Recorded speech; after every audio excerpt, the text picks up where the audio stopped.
generally Nigerians feel like they've been left all to themselves. And that's why if you pay attention, there's this push for people to carry arms and protect themselves, even though that's against the Constitution and our laws, obviously. But people are exhausted.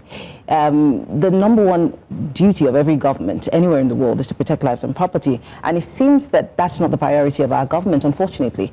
Yes, they tell us one thing, but then they do something totally different. We hear every day when the government says, oh, we're doing everything in our power. Even the police will tell us, we'll leave no stone unturned. It's become, I mean, it's so draining. And the average Nigerian has lost faith in the government and every person that represents the government. And that's something that the government must deal with. In other words, do something about the way Nigerians are feeling, which means make sure that they feel protected. And if you don't feel protected, you don't feel like you have a government. Speaking of, the Kebbi girls, I spoke to our correspondent who is in Zamfara at the moment, who is in Kebbi State at the moment, by the way. And he did say that, 11 girls were released out of the 25 that were abducted. And I asked him what is being said about the rest of the girls. And he said nothing for now, but then that they returned them to their communities. But people are asking questions the same, but they picked all of them in Maga town. So why are they being, returned to the community? And is there evidence? Is there proof? We do not know where the girls are at the moment.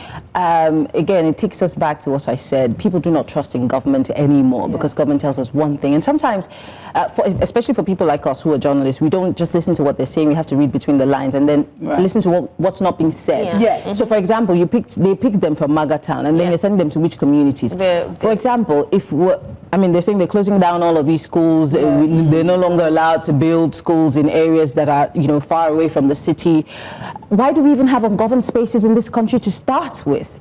Every time we have elections, there are polling units in those places, but they're ungoverned spaces.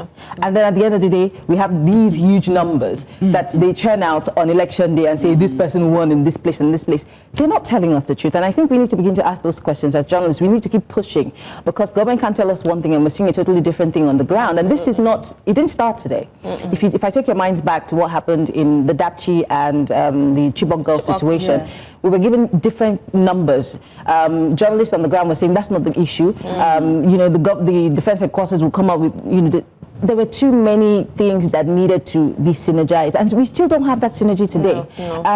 So I think that the government has a lot of work to do. There's a lot of Mr. President's plate. It's not enough to say, I'm sending you to Kebbi, I'm sending you to Zamfara. It doesn't work, sir. We can't keep doing the same thing over and over again. It's stupidity, it's madness, and it must change.